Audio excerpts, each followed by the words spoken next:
Sean cordialmente bienvenidos a la unidad número 2, el tema 1, que lleva por nombre Generalidades de Angiología, Corazón y Grandes Vasos. Principalmente vamos a definir la angiología como la rama de la anatomía descriptiva que se encarga del estudio de los sistemas cardiovasculares y el sistema linfático. Adicionalmente a eso, vamos a describir una a una las partes de este sistema. Vamos a comenzar a hablar principalmente por las que son las arterias. Se define una arteria como conductos membranosos de ramificaciones divergentes que van a distribuirse por el organismo, o su función va a ser distribuir la sangre por el organismo que sale del corazón. Anatómicamente van a estar compuestas por una túnica interna, por un endotelia, por una membrana elástica, una túnica media y una túnica externa. Histológicamente se dice que en este caso las arterias son un epitelio plano simple, ya que cumplen con una sola capa de tejido histológico. Con respecto a sus características, decimos que las arterias transportan sangre con O2, es decir, oxígeno. En el ser vivo son de color gris amarillento, se ubican entre el corazón y el territorio capilar, son pulsátiles, estas no van a poseer válvulas, son menos numerosas a diferencia de, por ejemplo, las venas, son de menor diámetro, son profundas y distribuyen la sangre por el organismo. Su principal función o su función es irrigar. Cuando hablamos de las venas, las vamos a definir como conductos membranosos de ramificaciones convergentes. Y a diferencia de las arterias, ellas van a drenar la sangre del organismo hacia el corazón. Anatómicamente van a tener una túnica interna, una túnica media, una túnica adventicia y un epitelio. De igual manera, a nivel histológico cumplen con las mismas especificaciones de las arterias. Con respecto a sus características, acá vamos a ver varias diferencias, ya que estas van a transportar sangre con dióxido de carbono. En el ser vivo son de color azul oscuro, se ubican entre los tejidos y el corazón, son mucho más numerosas, poseen válvulas para poder cumplir con su función, son de mayor diámetro, son superficiales y también existen profundas y drenan sangre del cuerpo al corazón. La principal diferencia que tenemos es que la arteria va a irrigar mientras que las venas van a drenar. Cuando pasamos a hablar de un capilar sanguíneo, la vamos a definir como conductos membranosos semipermeables que permiten el paso de los nutrientes. Asimismo, estos capilares van a estar ubicados ya sea en las arterias o en las venas, ya que ellas van a constituir el final de las mismas. Como característica decimos que no poseen válvulas, son delgadas, solamente van a poseer una capa de células y son de menor calibre. Recordemos que van a ser la terminación de las arterias y de las venas. Un capilar linfático lo definimos como un conducto membranoso de ramificaciones convergentes, es decir, se asemejan a las venas. Ellos van a drenar el líquido del espacio intersticial existente entre los capilares.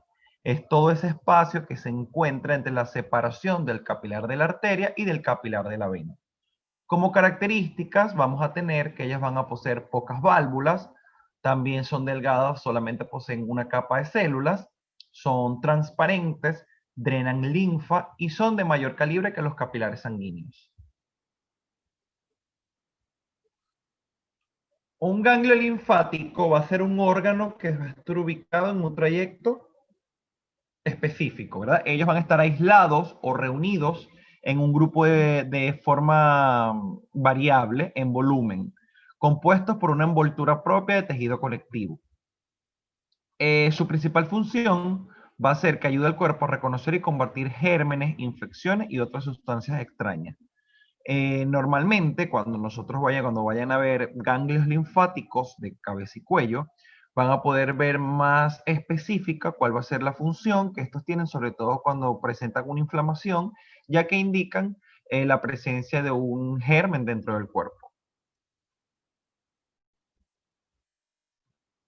Y los senos venosos, que van a estar dados o definidos como conductos cilíndricos formados por el desdoblamiento de la dura madre, que solo poseen una capa túnica interna y media. Es decir, estos van a ser las venas, pero al estar ubicadas dentro del cráneo las vamos a definir No le vamos a decir venas principalmente, sino un seno venoso.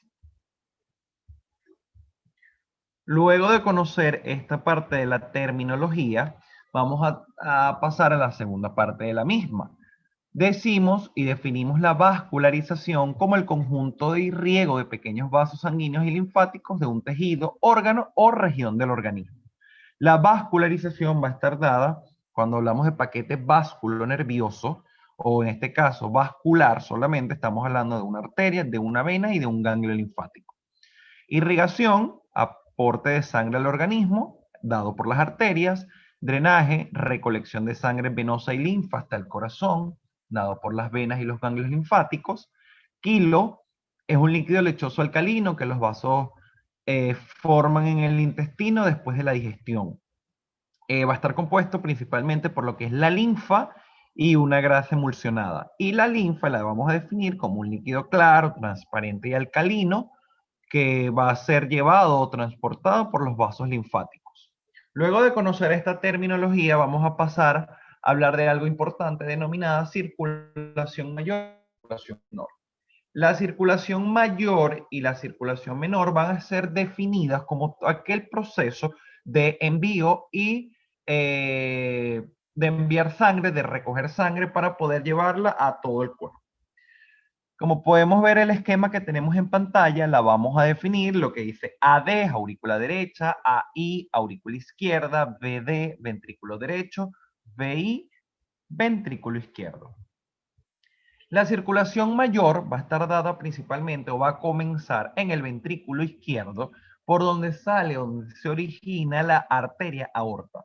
Recordemos que la arteria aorta va a llevar sangre oxigenada. Ella envía toda esa sangre oxigenada al cuerpo, a los tejidos, como lo vemos acá, y al momento de que esa sangre ya queda sin oxígeno, es recogida por las venas cavas. En este caso, la vena cava superior drena toda la sangre de la parte superior y la vena cava inferior drena toda la sangre de la parte inferior. Al recoger toda esta sangre que tiene CO2, es decir, CO2, dióxido de carbono, la va a regresar al corazón a través de la aurícula derecha. Al encontrarse la aurícula derecha llena de sangre desoxigenada, se abre una válvula que podemos ver que está de color 3, amarillo, ya que es la válvula tricúspide. Esta válvula tricúspide abre su porción a través de una estructura denominada cuerdas tendinosas. Esa sangre baja de la aurícula derecha al ventrículo derecho, donde necesita ser oxigenada. En este caso, la sangre es transportada por la arteria pulmonar a los pulmones, donde se produce un proceso químico denominado hematosis, donde es el intercambio de sangre desoxigenada a sangre oxigenada. Al tener la sangre ya oxigenada dentro de los pulmones, viene la vena pulmonar, que es la única vena dentro del cuerpo encargada de llevar sangre con oxígeno, la recoge y la va a llevar a la aurícula izquierda. Al estar la aurícula izquierda llena de sangre oxigenada, hace la apertura la válvula bicúspide, que es la que une la aurícula derecha con el ventrículo izquierdo para poder seguir con este circuito. La circulación mayor comienza en el ventrículo izquierdo y termina en la aurícula derecha, mientras que la circulación menor, o también llamada circulación pulmonar, empieza en el ventrículo derecho y va a terminar en la aurícula izquierda. De esta manera es lo que decimos, o es lo que está dada, una circulación mayor y una circulación menor. Posteriormente a esto vamos a comenzar a hablar del corazón. Decimos, o como sabemos,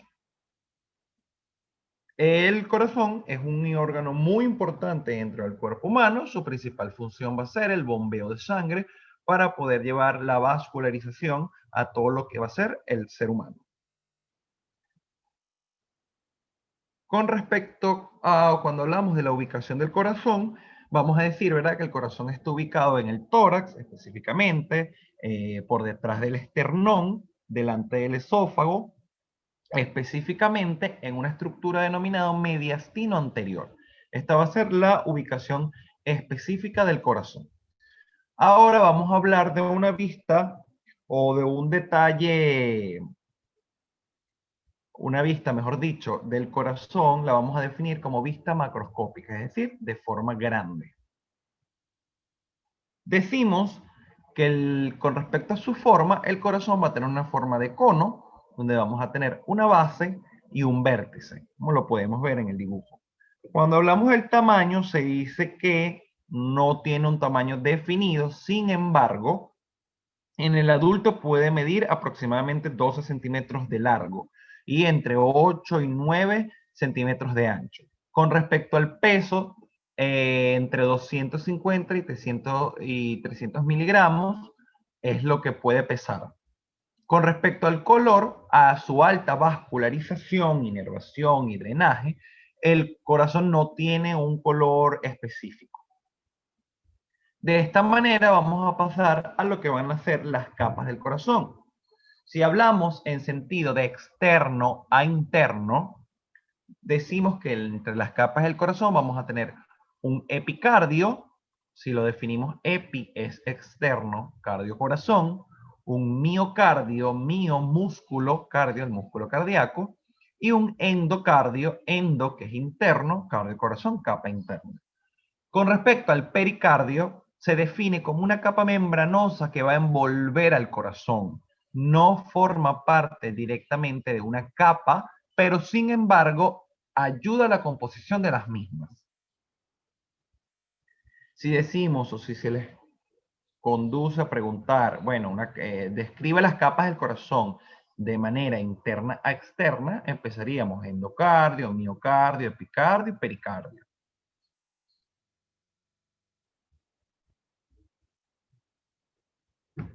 Cuando hablamos de los detalles anatómicos descritos en el corazón, los vamos a definir principalmente con una configuración externa en su cara anterior, o también conocida como esternocondrocostal. Se llama esternocondrocostal porque es la cara que tiene comunicación con el esternón y la unión condrocostal. Podemos ver la orejuela derecha, la orejuela izquierda, la arteria aorta, el tronco pulmonar, el cono arterioso o infundíbulo pulmonar. Un surco coronario o aurículo ventricular es denominado coronario porque este surco envuelve el corazón y lo vamos a ver en varias de sus caras. O aurículo ventricular porque pasa entre las aurículas y los ventrículos. Un ventrículo derecho, un ventrículo izquierdo.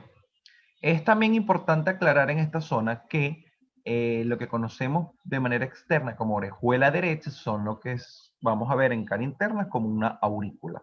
Solamente que cuando estamos hablando de la cara externa, nos los vamos a referir es como orejuela. En la configuración externa, pero en la cara inferior o diafragmática, conocida de esta manera porque va en comunicación con el músculo diafragma, se pueden ver que en negro coloqué para la ubicación anatómica el sector auricular y el sector ventricular. Aquí tenemos la aurícula derecha, la orejuela izquierda, el diafragma con el cual tiene suficiente comunicación y por esto va el nombre, el surco coronario lo seguimos viendo, el ventrículo izquierdo y el ventrículo derecho.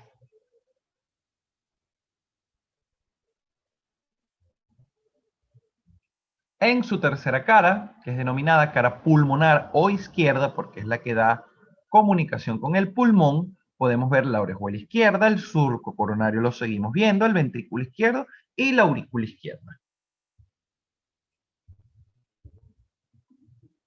Cuando hablamos de la configuración externa de la base del corazón, vamos a ver la aurícula izquierda, las venas pulmonares superior e inferior,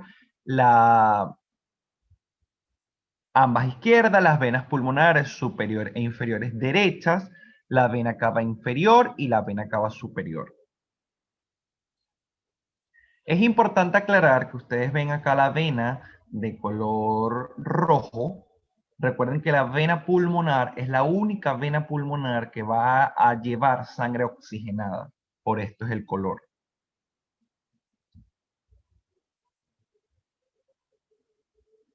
Finalmente, en el vértice, en la configuración externa del vértice, la única estructura que nos llama la atención va a ser la cisura del vértice del corazón. Aquí de igual manera podemos ver la ubicación anatómica, tenemos el sector auricular y el sector ventricular. Esto es con respecto a los detalles anatómicos de la configuración externa. Cuando ahora pasamos a la configuración interna del corazón, la vamos a dividir principalmente en la división de las aurículas. Acá tenemos una aurícula derecha. Recuerden que en la configuración externa hablábamos de una orejuela. Una aurícula derecha, una aurícula izquierda, un tabique interauricular, que es el que divide ambas aurículas. Vemos el seno coronario. Y algo importante que se inserta dentro de las aurículas va a ser el músculo pectíneo. El músculo pectíneo, al estar ubicado en esta aurícula, en las aurículas, es el que permite, cuando ahorita hablemos de lo que vaya a ser la vascularización, inervación del corazón, van a saber lo que van a hacer estas respuestas cuando el corazón se contrae, cuando se dilata. También va a estar la valva del seno coronario, que es el que va a permitir ese transcurrir de sangre por el corazón, que la vamos a ver ahorita más adelante en la vascularización del mismo. Con respecto a la configuración interna, pero de los ventrículos, decimos que vamos a tener el ventrículo derecho, el ventrículo izquierdo. De igual manera tenemos un tabique, en este caso un tabique interventricular, porque separa ambos ventrículos, y un cono arterioso o infundíbulo.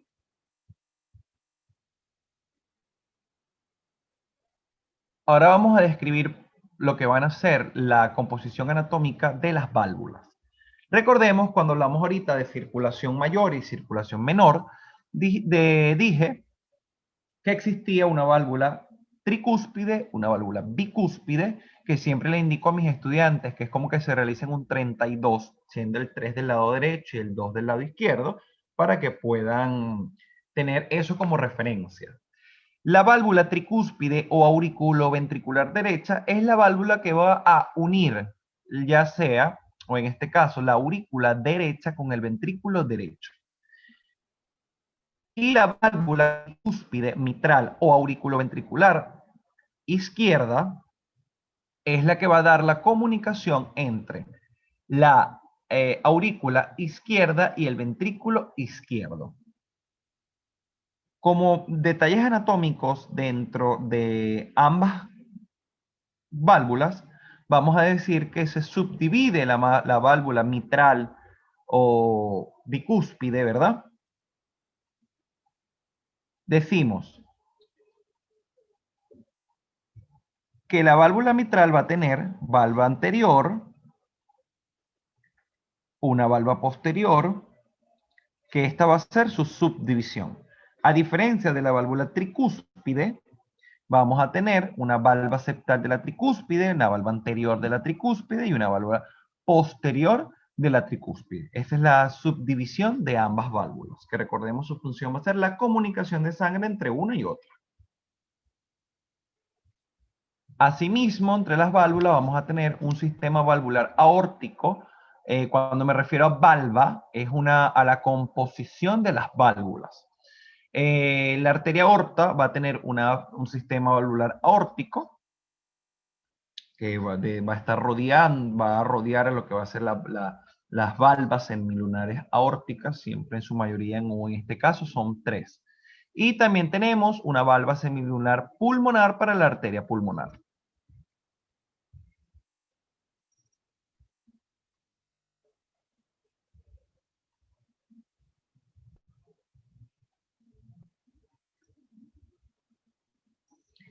Ahora, cuando hablamos de la vascularización del corazón, aquí vamos a hablar paso a paso o estructura a estructura, dada lo que va a llevar la irrigación, drenaje e inervación del corazón. Principalmente vamos a nombrar a las arterias coronarias, descritas como arteria aorta, la arteria coronaria izquierda, la rama circunfleja, que en este caso la rama circunfleja es una procedente de la arteria coronaria izquierda. Y de este caso, de la rama también coronaria izquierda, va a originarse la rama interventricular anterior, que como su nombre lo dice, es la que va a llevar la irrigación a toda la zona anterior de los ventrículos. Como territorio de irrigación de la arteria coronaria izquierda, vamos a decir que va a irrigar todo lo que va a ser el ventrículo izquierdo, cara lateral del ventrículo izquierdo, aurícula izquierda, entre otros. Asimismo, esta arteria coronaria izquierda va a tener ramas terminales, que la vamos a dividir en una rama interventricular septal, una rama lateral y una rama del cono arterioso, con el fin de llevar toda la irrigación a lo que va a ser la porción izquierda del corazón. Asimismo, entre otra arteria coronaria, vamos a tener la arteria coronaria derecha, que a su vez origina las ramas interventriculares posteriores, porque estas van a llevar la irrigación a lo que va a ser toda la porción derecha del corazón, ya sea aurícula, ya sea ventrículo, parte posterior del vértice del corazón y claramente la parte posterior del corazón.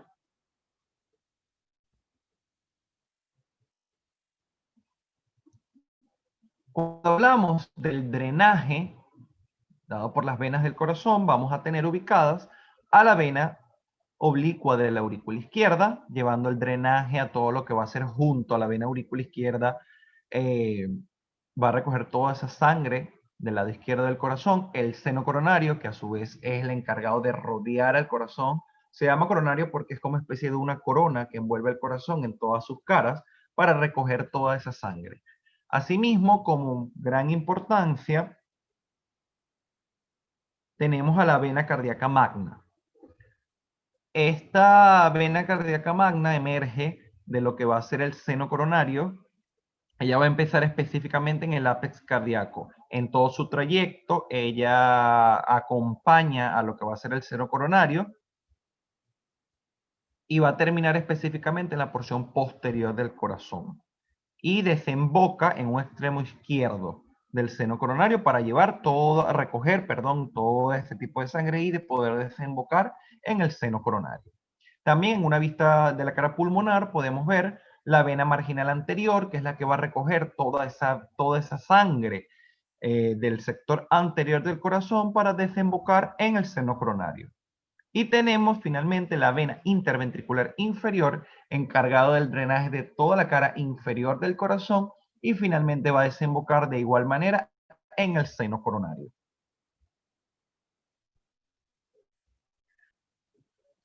Cuando hablamos de los grandes vasos, vamos a recordar como generalidades que las venas son las que entran al corazón, es decir, su terminación va a estar dada dentro de las aurículas.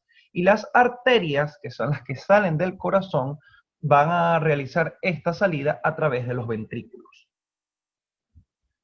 En el caso de las arterias, vamos a encontrar a la arteria aorta, que recordemos que ella va a salir del corazón a través del ventrículo izquierdo, y la arteria pulmonar, que recordemos que ya sale del corazón a través del ventrículo derecho.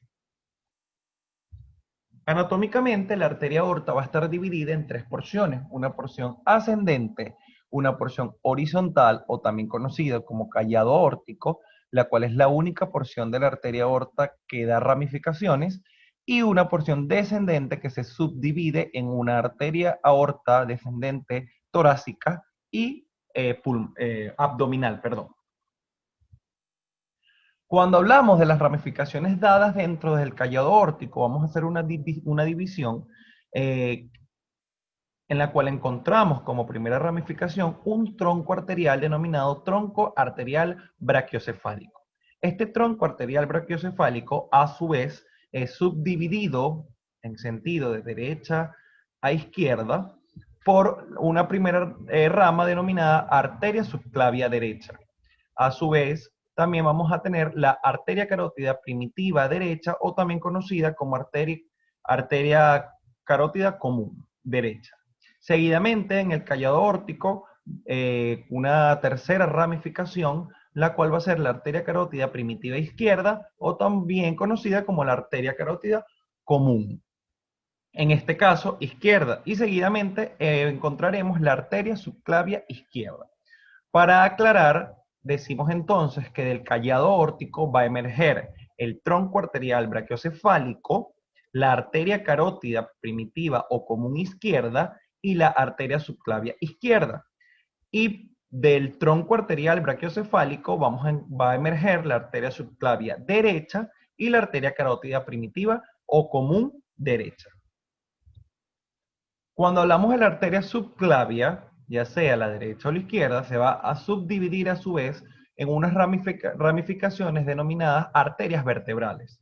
Estas arterias vertebrales van a emerger, traspasando lo que van a ser los agujeros vertebrales de las vértebras, se van a anastomosar al entrar por el agujero magno, se anastomosa la arteria vertebral derecha y la arteria vertebral izquierda, para formar una estructura denominada tronco basilar, la cual se va a alojar en el denominado canal basilar perteneciente al hueso occipital.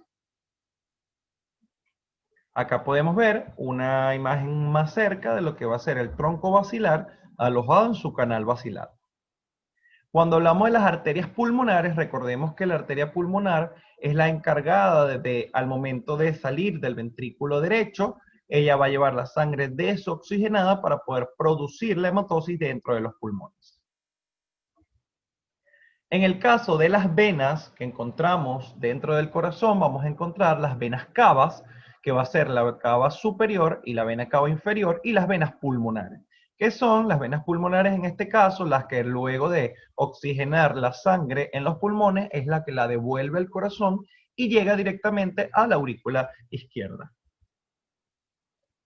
Acá podemos ver una imagen de la ubicación de las venas dentro del corazón. Es importante recordar que las venas, a diferencia de las arterias, ellas confluyen en sí y van desde la periferia hasta el corazón.